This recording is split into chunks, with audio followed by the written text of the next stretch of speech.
It's Dr. Sabrina Siegel here with a special series brought to you by the NEI podcast. Welcome to the PsychopharmaStahlogy show. In this special series, Dr. Andrew Cutler interviews Dr. Stephen Stahl on the most controversial, novel, and exciting topics in psychopharmacology today. Every 3 months, we will address a different theme in psychopharmacology. Each theme is split into 3 parts, with 1 part released each month. The next theme is on creativity and bipolar disorder. In this theme, we explore the research on creativity and mania, along with a look at the history of famous creative artists, writers, musicians, and inventors who are suspected of having bipolar disorder. Today, Dr. Andrew Cutler will be interviewing Dr. Tiffany Greenwood on the intersection of genetics, personality traits, temperament, and cognitive style in bipolar disorder and creativity. Let's listen in to part 3 of our theme on creativity and bipolar disorder, the space between madness and genius. Hello and welcome to another NEI podcast, and this is another in our series called PsychopharmaStahlogy. And today we're doing the 3rd in a series of podcasts exploring the relationship between creativity, genius, and madness and mental illness. And today's title is The Space Between Madness and Genius. And with us today, we have Dr. Tiffany Greenwood. We're so fortunate to have you here, Dr. Greenwood. She is in the Department of Psychiatry at University of California, San Diego. And your research, of course, is on the genetics of both bipolar and schizophrenia and this concept of genius and madness. Am I correct? That's correct. Well, welcome. Thank you so much for joining us. Thank you for having me. And of course, with us as always is Dr. Stephen Stahl. Steve, how are you? Hi, Andy. Hi, Tiffany. Glad to be here. I'll just be some comic relief chiming in once in a while. Well, I think this is a topic you might have some things to say about, so I'm looking forward to it. Well, Tiffany, why don't we just get started? Some people may not be familiar with the concept of psychiatric genetics. What exactly do we mean when we say that, and what led to your interest in this area? Well, psychiatric genetics is just simply the application of genetic methods to the study of psychiatric illness. So as you mentioned, I work on primarily bipolar disorder and schizophrenia, or more broadly, mood and psychosis. And psychiatric illnesses are common medical illnesses, just like diabetes or hypertension. So the methods we use to identify genes and potential risk variants are exactly the same. However, the field of psychiatry poses some challenges, and as a result, gene discovery has really lagged behind that of other illnesses. So the main challenge we face is that we lack clear measurements of the phenotype, and we have to rely on collections of symptoms for diagnosis. But patients differ quite widely in their symptom presentation and symptom severity, yet they're grouped under the same diagnosis for our genetic analyses. Yeah. And there's also a large amount of overlap between diagnostic categories that creates quite a bit of noise in our data. So, for example, up to 70% of the genetic risk for bipolar disorder has been shown to overlap with schizophrenia. Wow, that is a huge overlap. It's a huge overlap, yeah. And it makes sense in terms of psychosis, but these 2 disorders are actually quite distinct in many ways. And so my work is really focused on finding alternative definitions and more specific ways of looking at these illnesses to help refine the genetic signal so that we can better understand the underlying genetic risk. Right, I see. And what led to your interest? How did you get involved in this? So I basically just came in as a geneticist, and my interest in genetics was sparked during high school biology. I remember watching a video of Nancy Wexler taking biological samples from a large extended family in Venezuela in a region where they had noted a really high incidence of Huntington's disease. And it turned out that all the cases in the region could be traced to a single founder. And they extracted the DNA from samples that she took and used familial relationships to narrow down the region of the genome containing the Huntington gene. And I knew in that moment, watching that video, like it was so clear to me that I wanted to be a geneticist. And so I just set my course for studying genetics in college and then grad school. But during my first year of grad school, I was kind of having trouble finding a lab that fit. Mm-hmm. And I was really feeling discouraged. And then one day, my class was given a lecture on bipolar disorder by John Kelso, who is with me at UC San Diego. And he put up a slide showing one of these large pedigrees he had recruited and started talking about genotyping and linkage analysis. And that really got my attention because he was the first one to talk about these kinds of things in human genetics that I had seen in grad school. And his lab focused on identifying segments of DNA that track along with illness in the families so that he could identify genes that contribute to bipolar disorder. And I just knew that was the lab for me. So I reached out to him that same day. And as it happened, he was looking for a grad student, and just fate. I've always said I'd rather be lucky than good, although I'd rather be both, probably. Right. You were lucky and good, obviously. I was definitely lucky. And John was a wonderful mentor. And, I've worked on other common complex disorders since then, but I just really find myself coming back to bipolar disorder. And we've had many discussions over the years about the possible evolutionary origins of bipolar disorder and the connection to creativity. And yes. I just find it completely fascinating. Yeah, it certainly is. Well, that's really fascinating that your interest started all the way back in high school. I mean, I can trace my interest in medicine to a specific biology teacher I had in high school as well. It's interesting how when you find it early in life, it's really great when you sort of find your calling and your passion. You're absolutely right. When you talk about the clinical heterogeneity of these disorders is amazing. Even those that share the same, the criteria might overlap. But certainly there's considerable clinical heterogeneity. There's considerable genetic and obviously neurobiologic heterogeneity. And it seems to me that simple kinds of genetic analysis is not going to work. We're not talking about that's something like eye color that's one gene, or even the Huntington's you're talking about. This is way more complicated. So it sounds like you're going to have to use much more complicated approaches to integrate this information and look at it from different points of view. Is that a fair way of understanding this? Yes, that's correct. I think what really the field has moved to is using these very large collaborative studies in order to get enough power to do those more intricate analyses and really kind of break down the phenotype and identify genetic regions that might possibly have a risk gene. Right. So, it sounds like you have to aggregate big data sets and do big data and maybe even use AI to analyze this data. Is that what people are doing? That's really where the field is at this point. And even so, it's still lagging a little bit because it's very complex. Psychiatric illnesses are just very complex. And I think part of the problem is really defining that phenotype. That heterogeneity is really a confound. Yeah. Well, it's interesting. I've been doing research on psychiatric medications for almost 30 years now. And there's been a lot of interesting, innovative mechanisms of action, but they keep failing. And a lot of it is because we don't have good biomarkers. We can't match the specific pathology to the specific mechanism of action of the drug. And so in these studies, probably a subset of people do very well, but the signal's lost in the noise of those who don't respond.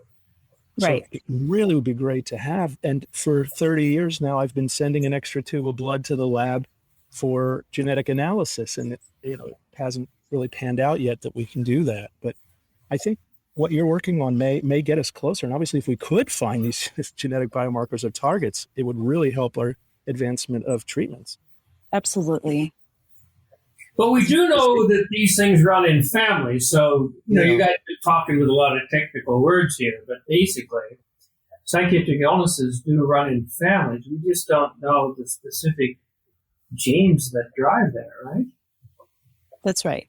Yes. So a lot of the early studies really focused on families and trying to track those pieces of DNA that were segregating in the family along with illness. And that did produce some interesting results, but they just always suffered from a lack of power. And even if a region was strongly linked to, say, bipolar disorder, finding the gene within these very large regions was just so difficult. And so the field has really moved on to finer tuning methods that are really in large samples of cases and controls rather than families. Yeah.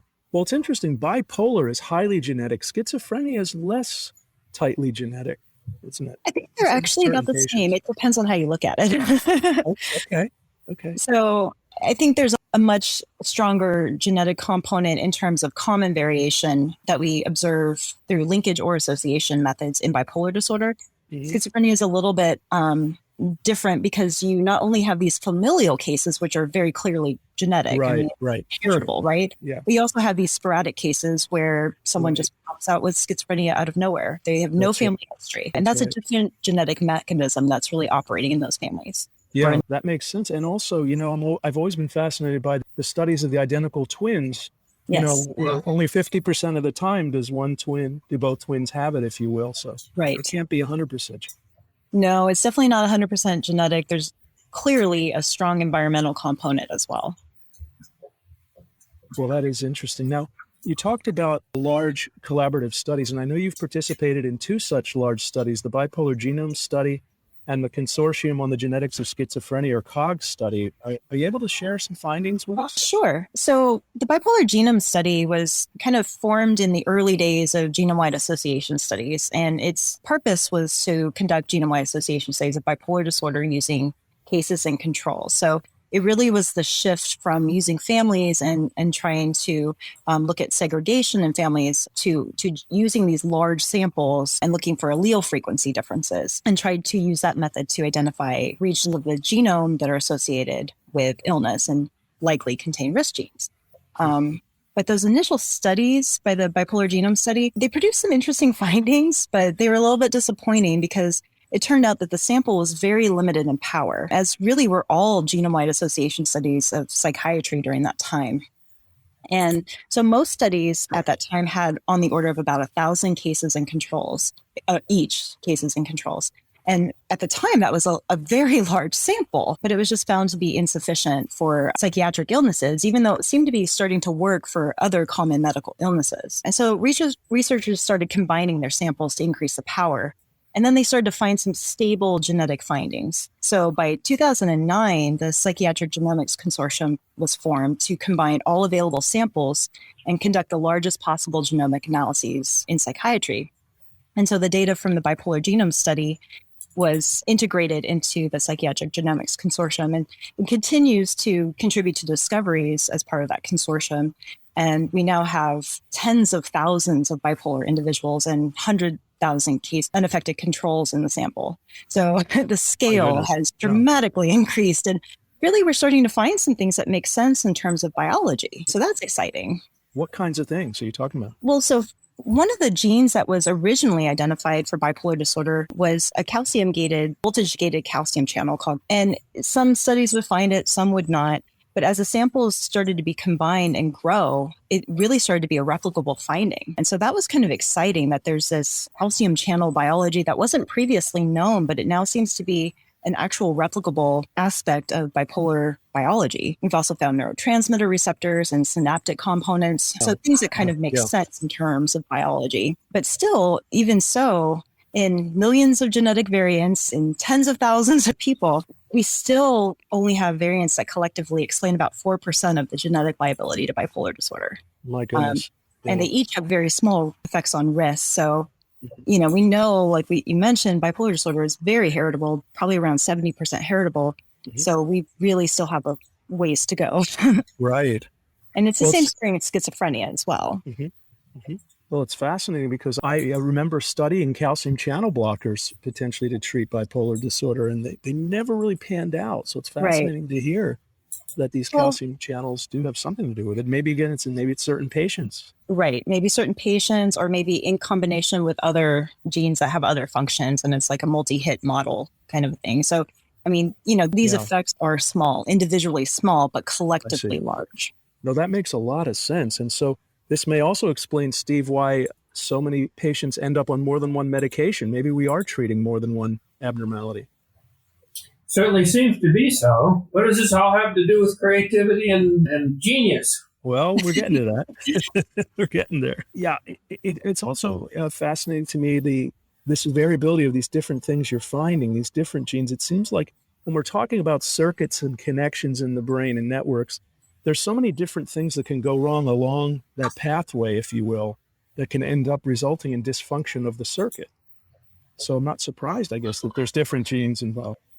So Tiffany, let's talk about the shared genetic vulnerability between bipolar and creativity. What can you tell us about the overlap and the sharing? Well, at this point, I don't think we really understand a lot about the shared genetic vulnerability, but we're starting to make some progress. And the concept of a shared vulnerability really originated based on observations of the co-occurrence of bipolar disorder and creativity, as well as a strong evidence of a familial link. So these two co-segregating families together. And this was noted, you know, going back a very long time, that connection between bipolar disorder and heightened creativity dates back to ancient Greece and Aristotle's observation that no great genius has ever existed without a strain of madness. And this notion was also emphasized in Lord Byron's observation later on that we of the craft are all crazy. So there's been many decades of research and biographical studies of creative geniuses like Van Gogh, for example, have consistently revealed an overrepresentation of bipolar spectrum disorders. And much of this work is really summarized in a wonderful book by K. Redfield Jamison called Touch with Fire, which was inspirational to me on this topic, and I highly recommend it. It's a great read. And then large populations. I was just going to recommend that book, Tiffany. It's so funny. It's exactly yeah. I mean, it's a great, just fascinating read. There was also a movie made by it with Katie Holmes, which was a great movie. It's interesting to watch. But, going forward after those biological studies, or biographical studies, that's really kind of where the field started, like looking at these creative geniuses and looking at their families and their symptoms. But later on, we were able to do these large population studies of more everyday creativity. So medical records were available in areas like, Sweden and Denmark, and they're able to kind of just look at people who had diagnoses and who were involved in creative professions, and as well as their unaffected relatives. And they've found repeatedly that there's this overrepresentation of people with bipolar disorder and their unaffected relatives in these creative occupations. Wow. And so these lines of evidence really suggest a strong familial connection between creativity and bipolar disorder. Wow. One of the diagnostic conundrums, of course, is when you see a patient with depression, do they have unipolar or bipolar depression? Right. And one of the questions that I use and I teach my students and residents is, ask about creativity. Ask a depressed patient, are you creative in some way? Or do you have family members who are creative? And that's a great question, yes. It has been very helpful. It'll open up a door and lead to a line of conversation that it's really helpful diagnostically sometimes. I found in one study we were conducting, because it was basically, looking at creativity, we found individuals would come to us that were creative and wanted to participate in the study, and they had depression, which was an exclusion factor for that particular study because we really wanted to look at just bipolar disorder.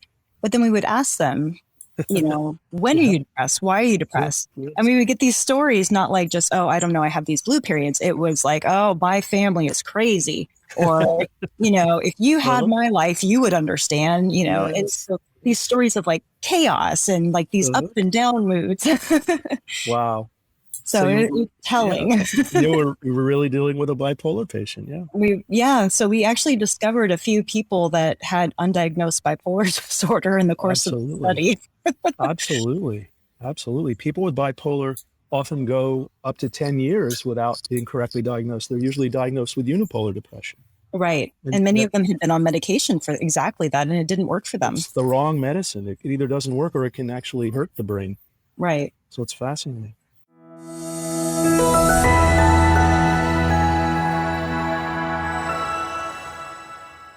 Keeping up with the latest in psychiatry shouldn't be a struggle.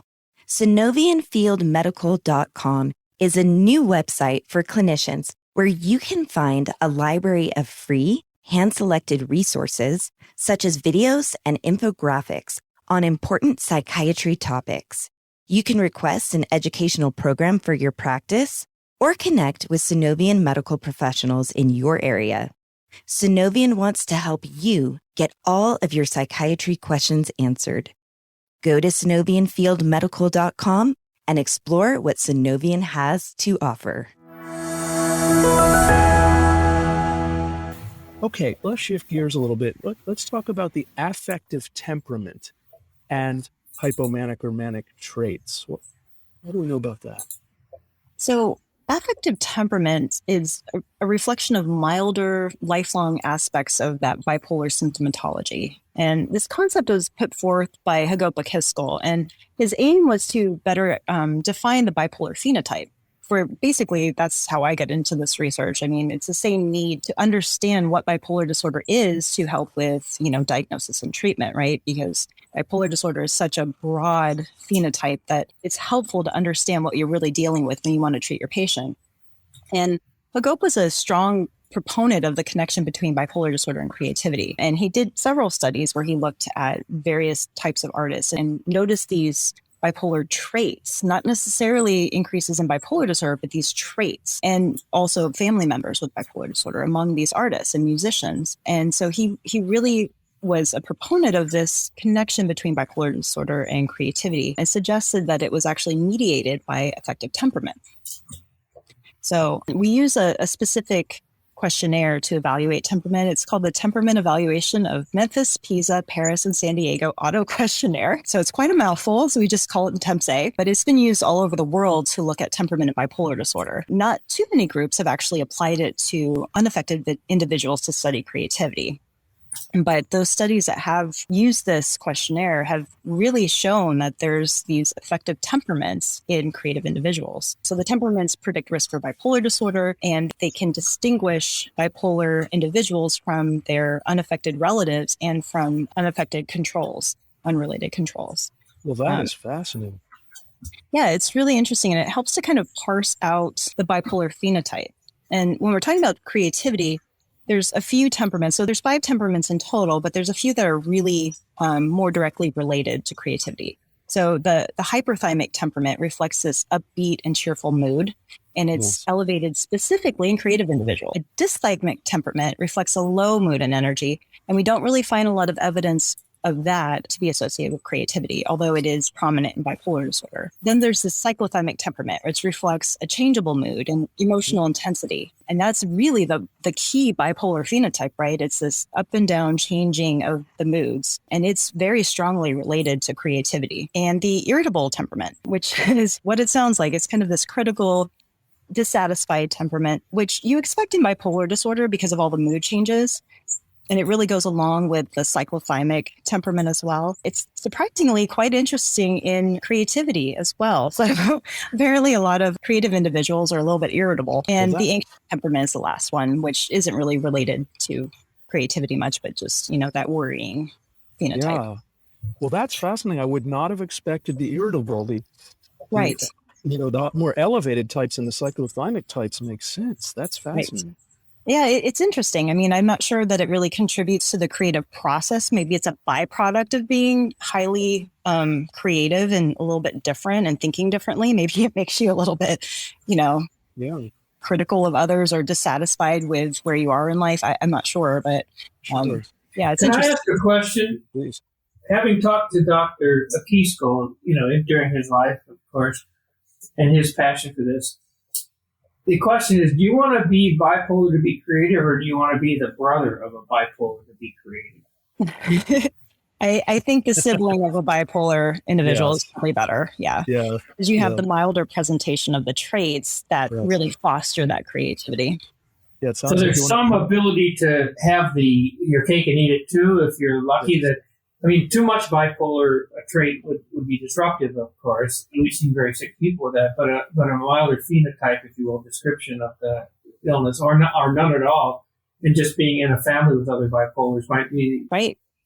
Yeah, I think that's really where a lot of the idea of the shared vulnerability originates as well, that these traits and their milder expression are really the sweet spot for fostering creativity. So it's better to have mild to moderate genetic risk for bipolar disorder, like you would see in an unaffected relative, versus the full-blown genetic loading for bipolar disorder and the extremes of the symptoms.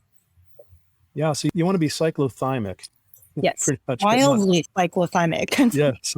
Mildly. For those listening who don't know Dr. Akisko, I actually knew him as well, and I guess he spent a lot of time at UCSD. He did, so yes. Overlap in there. He and K. Redfield Jamison are two really important figures, along with Fred Goodwin. K. Redfield Jamison, Fred Goodwin wrote kind of the book called Manic Depressive Illness. But I never forget, I read one of Akisko's articles began with a quote from a blues singer talking about what it was like to experience the blues. Do you know the one I'm talking about? I know the one, yes. It was a wonderful article. Oh. Yeah, so it's really fascinating, people that are really ahead of their time and great theorists, and we're starting to kind of catch up to him a little bit, I think. Yeah. I was very fortunate to be able to actually have these discussions with Dr. Akisko. He worked very close to where I was, and we had these wonderful discussions about it. And it was really great in my getting started in this field. Yeah, isn't that something? We talked a little bit about some of these personality traits that are associated. What about different cognitive styles? Well, I think before we talk about cognitive style, I think we want to talk a little bit more about personality, because we talked about temperament. And I think what's the difference between temperament and personality? Right. So temperament is related more to mood. And so that it's a little bit different. It's really aspects of the bipolar mood phenotype. And one we didn't really talk about is hypomanic personality, which while cyclothymic really represents the ups and downs of the bipolar phenotype, hypomanic personality are traits where you're just a little bit up. And those are actually thought to be very advantageous because when you think about it, like these are traits that are higher mood and energy, enhanced flow of ideas, self-confidence, social ease, and risk-taking. And it's been suggested that these traits really provide an advantage for creativity. Well, I've always maintained that Dr. Stahl has that. Hey, careful there. Well, so that's really helpful then. Okay, affective temperament is more kind of associated with mood, and then personality would be what? So there's a couple of personality traits that have really been proposed to kind of mediate this connection between bipolar disorder and creativity. One of which is schizotypy, which is thought to reflect that subclinical expression of psychosis and the underlying genetic vulnerability to psychosis. So individuals who are active in the creative arts show these elevations in schizotypal personality traits. And there have been many studies demonstrating strong associations between these traits and enhanced performance on tests of creative ability and fluency. And when we're talking about schizotypy, because there's both positive and negative schizotypy, we're really talking about the positive schizotypal traits being prominent in creative individuals. And these are related to things like cognitive disorganization, which is like your brain doesn't quite think completely logically all the time, but that's good. It can be very good because it allows you to generate novel ideas. And they often have these unusual perceptual experiences. So things that maybe others don't really notice actually affect them and they perceive them differently. And it kind of fosters that creative spirit. And these traits are also observed in bipolar families and in individuals bipolar themselves, although they tend to be much more extreme in the context of bipolar disorder, where they're more mild in creative individuals, although significantly elevated compared to non-creative individuals. And then another personality trait that's really of note is openness to experience. And this is a domain that's usually used to describe personality under the 5-factor model, which is a pretty popular way of describing just personality in the general population. And openness is characteristic of those who are imaginative and curious, open-minded, and empathetic. So it has these different aspects to it. And it shows really strong correlates with creative performance. And it's really widely viewed as a central feature of creativity. So it's also something that's quite recognizable among bipolar individuals. So it's kind of interesting in the sense that while some personality traits like schizotypal personality or temperament like cyclothymic temperament and the hypomanic traits, those tend to be very extreme in bipolar disorder and moderate in creativity.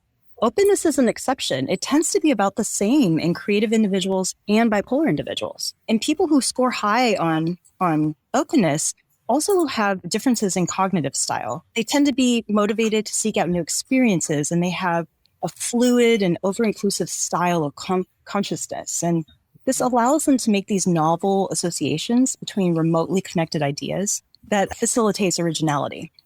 Wow. Yeah, that certainly makes sense. You know, when you talk about schizotypal personality disorder, I'm always thinking kind of autism, and not as a diagnosis, but as a quality, people's being sort of self-absorbed in their own world. Is that part of this as well?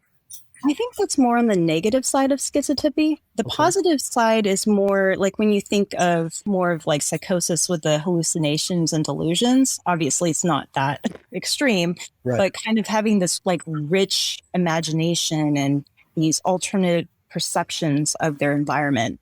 So it's not more of that kind of isolated, withdrawn type of schizotypy that we tend to associate with things like autism. And actually, many scientists actually have negative schizotypal traits, which is kind of funny. I see.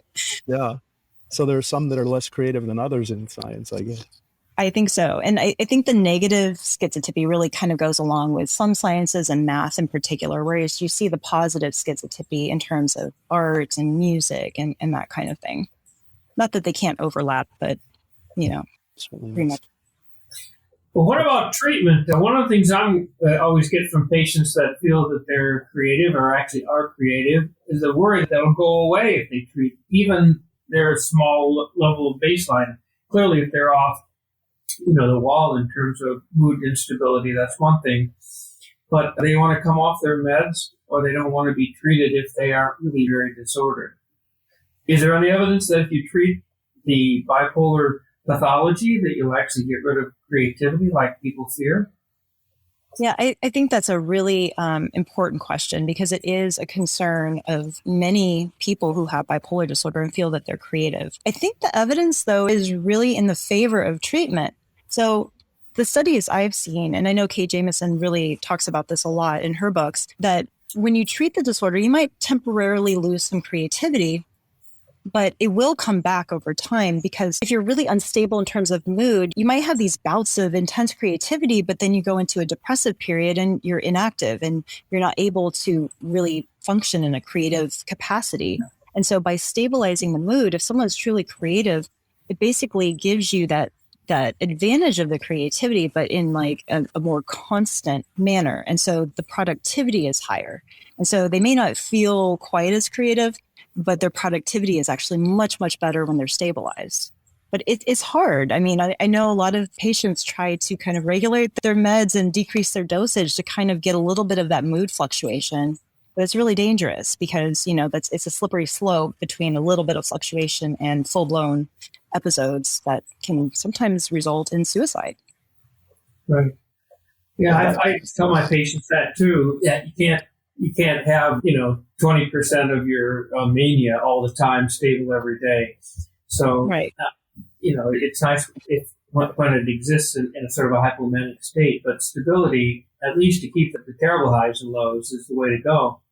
Kind of a related thing then is, if you are such a person, how can you tell your incredible insights from craziness? I wrote a book recently on Tesla, as you probably know, and part of the question was to wonder what it must have been like to be Nikola Tesla, to invent something which is impossible, something like alternating current or these engines and motors and so forth, which is completely impossible, of course, except it wasn't. And then you'd also have delusions of hearing a fly's wings 400 miles away. But from his point of view, how can you tell the difference? I think it's really hard to tell the difference when you are the one that's experiencing both. I think it's hard to have insight into your own disorder. And in bipolar disorder, there's a lot more insight than there is in schizophrenia, at least. I mean, patients with schizophrenia just really lack complete insight into their own illness. But with bipolar disorder, they do come down out of manic episodes. And so if they have these delusions, they'll often fade unless they're just kind of chronically manic. And so it's hard. And I think a lot of people resist treatment because they can't distinguish between these, incredible thoughts that they're having that are so creative and those that are just a little bit off, Yeah. This is really one of the biggest conundrums, I agree, clinically in working with these folks. And certainly lithium probably is more likely to dull people, it seems, than others, but certainly any of them can. There's some mixed evidence on lithium, although I think most of the studies point to the fact that lithium is actually quite useful in treating people who are creative because they tend to have more of that euphoric mania.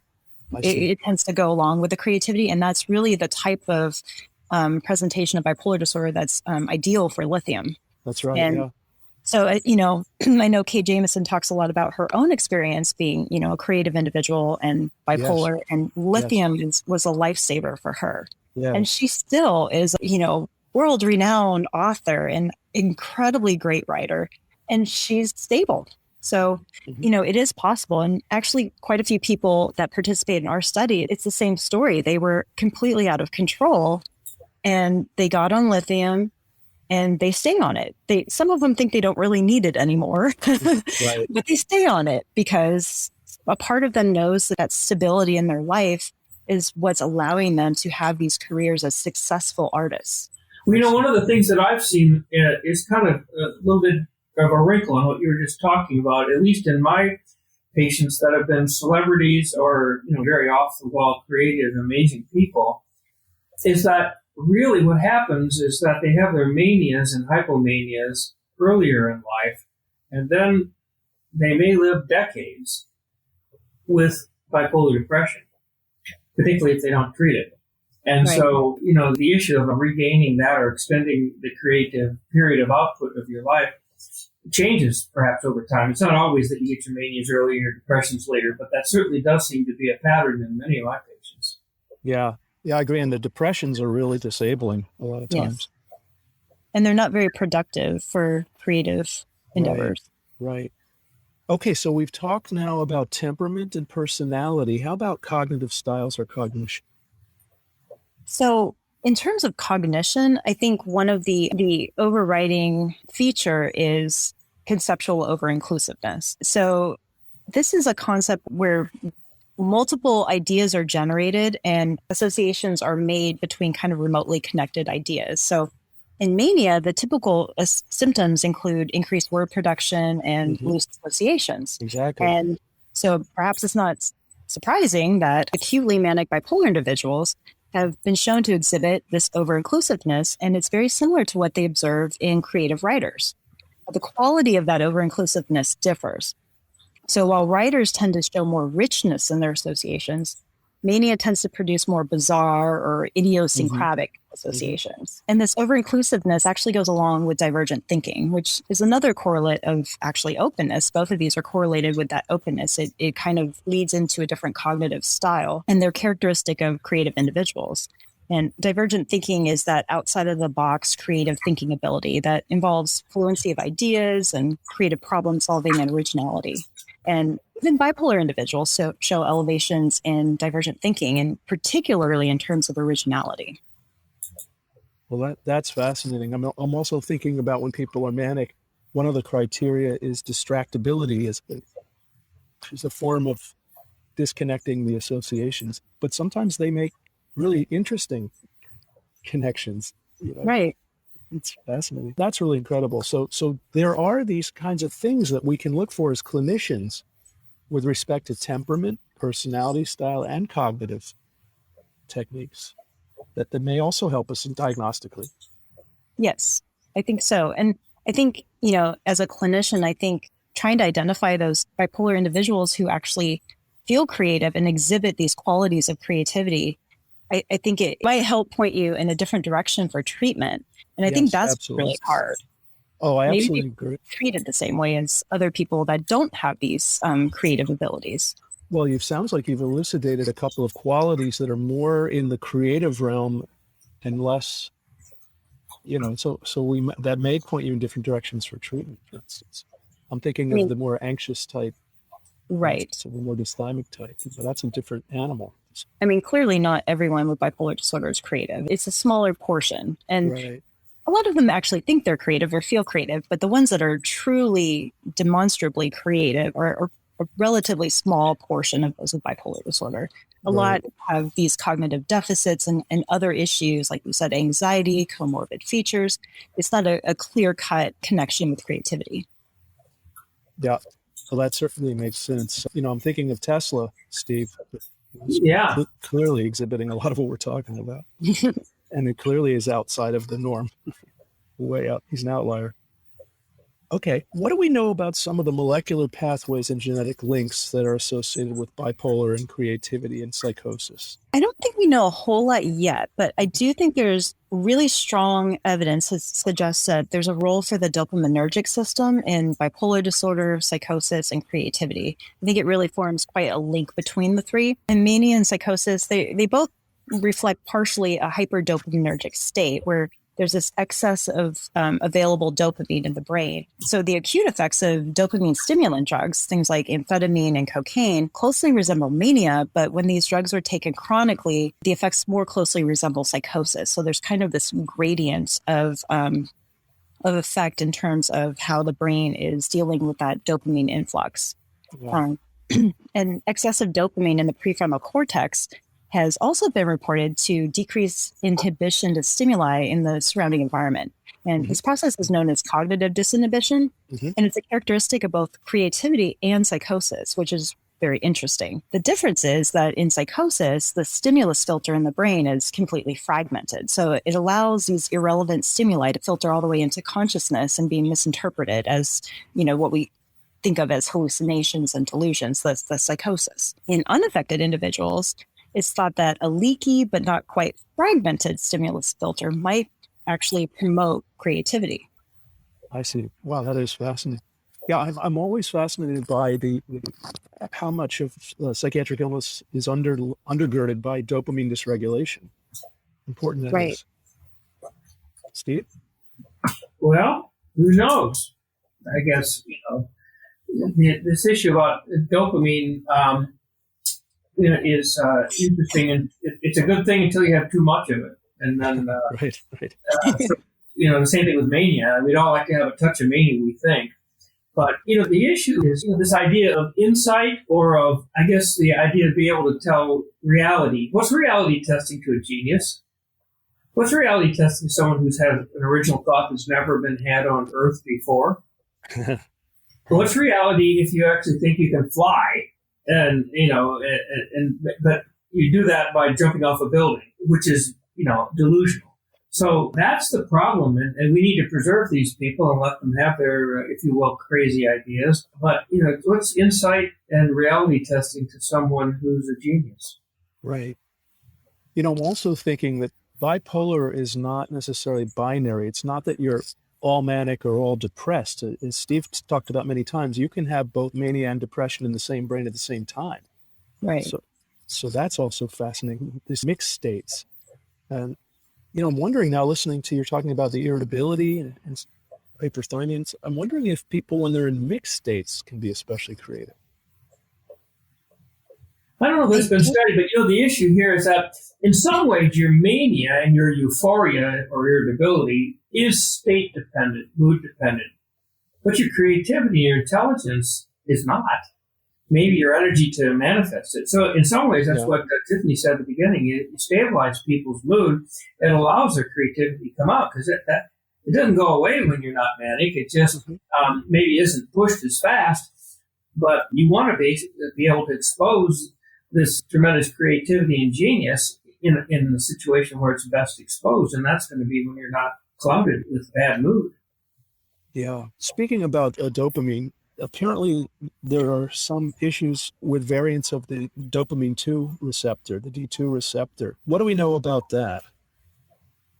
Well, the dopamine D2 receptor is a critical part of, the dopaminergic regulation, and its function is to inhibit the response to excess dopamine, right? Mm-hmm. So it's also of key interest because it's the primary target of pretty much all effective antipsychotic medications. So it really seems to have this role in psychosis. I don't know that we've discovered any particular genetic variants that actually account for that. I think that was initially the goal in schizophrenia and genetic studies, that we would see this. And it kind of pops out, but it doesn't really, it's not very convincing. But what is kind of interesting is that it's been observed that D2 receptor densities in the thalamus are decreased in drug-naive patients with psychosis. So people who have active psychosis but have never been on any kind of medication. And they're also decreased in unaffected individuals who score highly on tests of creative performance. So it provides another kind of parallel between the mechanisms of psychosis and of creativity. And there have been a couple of variants in the D2 receptor that have been shown to have association with verbal creativity and also sensory motor gating deficits in unaffected individuals. And sensory motor gating is that process of cognitive disinhibition, or the filtering of stimuli from the environment. Yeah, exactly. Well, I'm fascinated by something you said earlier that you're very interested in, and that is the persistence of bipolar disorder in evolution. There must be some advantage to having a certain percentage of our population have this illness. It certainly seems to be. It's this aspect, or this connection between bipolar disorder and creativity has really led a lot of people to speculate that the persistence of bipolar disorder in the population is really explained by models of evolution that relate to fitness trade-offs. And these types of models predict that the risk alleles are maintained in the population by unaffected individuals and other individuals that have a moderate to mild genetic loading for bipolar disorder. And these express the bipolar spectrum traits in that milder, more advantageous form. And these can be things like social skills, leadership ability, exploratory behavior, and of course, creativity is one of the main ones that's always, touted as an example of this kind of fitness trade-off model. Well, I'm always fascinated too that some of these folks can be creative in non-traditional ways. You mentioned leadership. I mean, some very successful entrepreneurs, for instance, you have to be kind of creative in that way. Absolutely. Yes. It can have, creativity is something that really comes across in multiple disciplines. It's not just restricted to, what we think of as art and music and writing. I mean, you really can see creativity in science and in business and across all disciplines. And it's quite an advantageous trait to possess. Well, yeah. And you mentioned the association with problem solving, for instance, and out of the box thinking. I mean, those are definitely advantageous in certain situations. So what you're saying is, though, that the reason it's persisting is to kind of keep these genes around for people who have subclinical features, but some people unfortunately just get a little too heavily loaded, and that's kind of the consequence of keeping these genes around. Is that right? That's basically the idea of the trade-off, that a little bit is great, and a good portion of the population can benefit from just a little bit of these bipolar risk genes, but then unfortunately, a small portion of the population has to pay the price for it by having these more severe symptoms. And, it's really kind of the accumulation of genetic risk variants, in a certain person. So, some people might just have a small number of these variants, and it gives them this creativity and these, incredible cognitive abilities. And then someone else just has too much. And they may still be creative, but they have a harder time, really functioning as a creative individual because of their symptoms. Yeah. I'm just thinking throughout history. I mean, imagining who's the first person who invented the wheel or discovered fire. I mean, that people's, the tribe or whatever that they were associated with certainly has an evolutionary advantage. Of course, yes. So that's one way it might function, if you will. Well, we've certainly talked quite a bit now about the evolutionary advantage, which I think is fascinating. And we've talked about some of the things that this research has been able to tell us and show us, but there's a lot that it hasn't yet. So where do we need to go in the future here to try to find these answers? Well, I think one of the issues that needs to be resolved is the concerns that have been raised over the lack of consistency in how bipolar disorder and creativity are conceptualized across studies. And so I think that is really, in some part, holding the field back, and also sample size. But, if we could consistently measure these phenotypes across samples, we could actually combine them together, as is being done in, the general field of psychiatric genetics, and create these larger samples. But it's just not possible to do that because each group is doing it just a little bit differently. And so, like, for example, with the biographical studies of the creative geniuses, they laid the groundwork for this research, but they're kind of been suggested to be skewed towards individuals that have more severe symptoms. And they might suffer from biographical records that have been incomplete because, these individuals lived long ago. The population-based studies can overcome these issues. We have great medical records, but they rely heavily on creative occupation as a proxy for creative ability. And that really kind of gets at this problem that there's no convention for reliably measuring creativity. How do you measure creativity? It can manifest in so many different ways. And so there's never going to be a single metric that really can fully capture it. So what about just raw intelligence? Isn't there also, which is, I suppose, arguably better measured, isn't there an association of intelligence, IQ, or talk about genius, but with a bipolar disorder in the same families or not? There is actually an association of, a certain percentage of bipolar individuals have been shown to have really high intelligence, and there's definitely a connection of intelligence with creativity, but it's not quite as strong as you might think. The effect size is actually pretty moderate, and it's been shown that high levels of intelligence are necessary but not sufficient for high levels of creativity. So once you get above an IQ of about 120, it's actually the personality factors like openness that become more predictive of someone's creative potential. Well, that makes sense. I've met a lot of brilliant people who aren't terribly creative. So that certainly makes sense. Right. And then some people who aren't necessarily brilliant, but are incredibly creative. Yeah, that's true. But there is that association, which is interesting. And, classically, we talk about bipolar being associated with creativity and genius. Not diagnostic, but an association. sort Right. of quality. Well, Okay, I think yeah. IQ might also be a cognitive protective factor. So while some people with bipolar disorder possess it, it might be one of those things that's also impacted by their symptoms. I mean, the mood symptoms can impact how someone thinks, and like you said, the distractibility and other aspects. And sometimes people have these deficits in cognition. But in creative individuals, they might get a little bit of a boost by having maybe the higher IQ or cognitive flexibility, which allows them to deal with these bipolar symptom traits and take them into a place where creativity can flourish.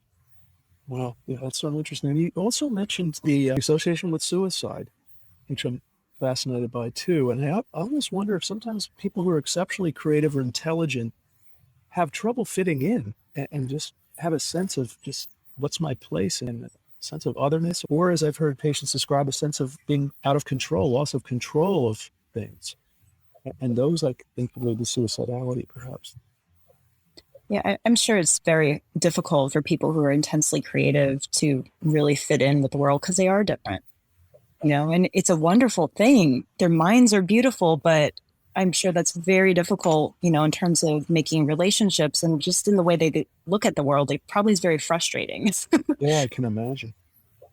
I can certainly imagine. Okay, so we've discussed how there's not an agreed upon definition of creativity, or certainly there's not great ways to assess it, to measure it. What other avenues for future research? I would imagine as technology advances and our ability to analyze bigger data sets and do better neuroimaging, I think some of these things would help.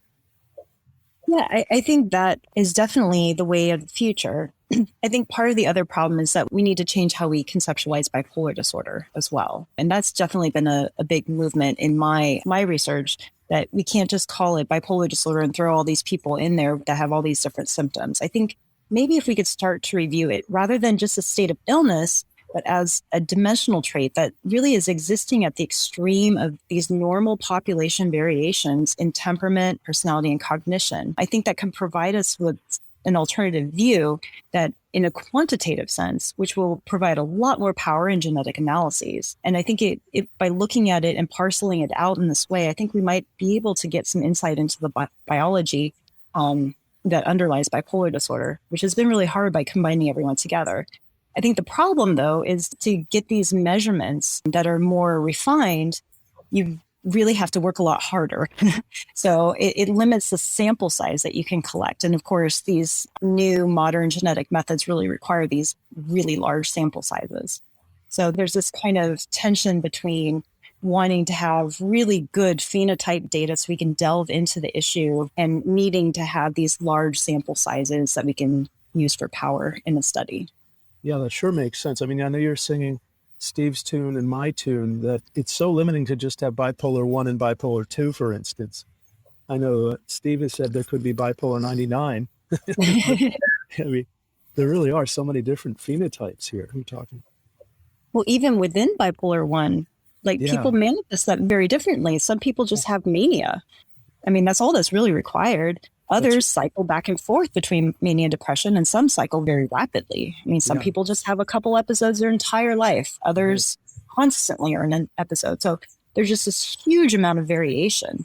Well, there's also significant epigenetic effects of things like early life adversity, stress, the potency of drugs you abuse, you talked about. There's stimulants in cocaine, for instance. There's many things that can impact the clinical phenotype of this. Absolutely. Yeah, it's a complicated issue. It certainly is. Well, Steve, what do you think about this problem we have here with the phenotypes?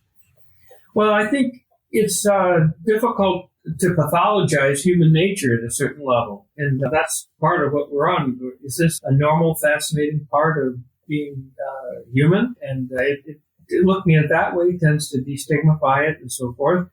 You know, when people are out of control and not doing well and have occupational or functional or family disorder, then they need to be treated.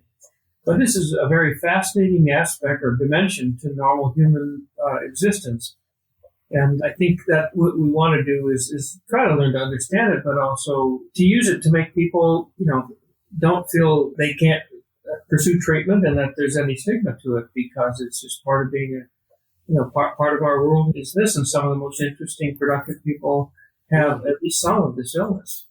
Well, that's a really good point. That, the question is, at what point do you say that something is pathology? At what point do you make a diagnosis? We're talking about these gray areas, and it's a continuum.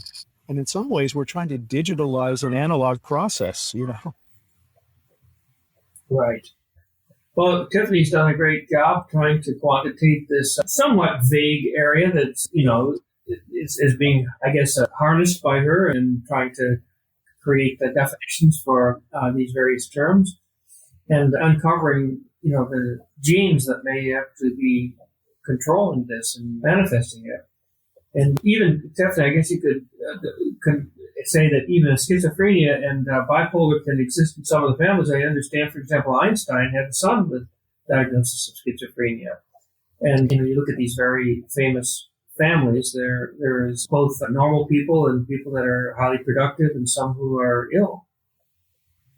Yes, that's absolutely true. I think that's where the field really started, is noticing that there are these, people who are geniuses and looking at their families and seeing all this mental illness.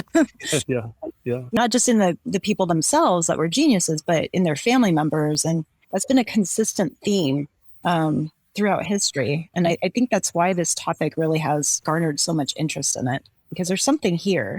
It's just been hard to identify and concretely identify. Well, you got a tiger by the tail, Tiffany. We need to wrestle it to the ground now. Absolutely. But Steve, aren't there some biomarkers that are shared by family members who are not necessarily clinically affected by the illness? Well, that's the hope. I'm not sure we know them very well. I think that, we're looking for both neuroimaging and genetic and other kinds of biomarkers, but other than like the ion channels that Tiffany was talking about, I'm not sure that there are any good candidates. In bipolar disorder, there's not so many, but in schizophrenia, actually, Another group that I work with, that's the focus, is looking at biomarkers of risk in unaffected family members of schizophrenia patients. And we definitely see that there are, things like sensory motor gating deficits, that's one of the ones, cognitive deficits. Right. So there's quite a few things that we can point to, at least in terms of schizophrenia, where we can see it in the family. And that kind of makes a nice picture. And it really, some of those are actually really amenable to treatment. And so it could really guide how someone was treated if they have this profile of deficits. And it's always been my hope to find something like that in bipolar disorder. Exactly. You're talking about like pre-pulse inhibition, for instance. Pre-pulse inhibition, P50 gating, NIC-COD, which is tracking eye movements, and like I said, a lot of different types of cognitive functions, social cognition, executive functioning, attention even. So yeah, there's quite a few different biomarkers that we can point to in schizophrenia. And certainly we are trying to develop ones for brain imaging as well. That's a big push in the field as well. Yeah, it's interesting you mentioned eye gazing. There's a company out there that is working on this, tracking eye gazing as a possible marker and even treatment for mental illnesses affecting the circuitry. I think some of these biomarkers really offer some options for treatment, and I think it's an exciting area to be in. Well, again, as the technology and the ability to analyze the data and process the information improves, I think it's only a matter of time till we get closer. Certainly hope so. I hope so. Yes. Yeah. Well, Tiffany, unfortunately, we've come to the end of our time. There's so much more I'd like to know. I'm going to have to get some of your articles and read them more carefully. Are there any that you would recommend? You mentioned there's one that is in publication. I do have one in publication that, it's under review, and it really describes a lot of these concepts that we tested in a sample of bipolar individuals and non-creative individuals, and it really nicely illustrates these models and that shared vulnerability. I also have a couple of review articles that I wrote kind of talking more in depth about these concepts, and I can certainly provide those if people are interested. That would be great. Why don't we do that? We'll put links in the description of the podcast for our audience to hear. Steve, any final thoughts? No, I was just fascinated by this, and Tiffany really is a leader in this area, and her passion shows, and we thank her for her contributions and look to learning more from her over the years. Absolutely. Tiffany, this has been fascinating and thought-provoking, but also clinically relevant and practical, and I'm sure our audience will have enjoyed it and got something out of it. I hope so. It's really a project that I'm quite passionate about. And I hope that this research can lead to developments that will help people live better lives. Well, on that, it's hard to top that. Thank you so much. Well, thank you for your time. We really appreciate it. And thank you, the audience, for listening in. For more information on our offerings, please go to our website, neiglobal.com. That's neiglobal.com. And please check out our other podcasts, including the others in the PsychopharmaStahlogy series. So thanks, everybody. Take care. Thank you so much for joining us for another episode of the NEI podcast. Please let us know what you'd like to hear more about by leaving a review. Don't miss another episode. Subscribe today.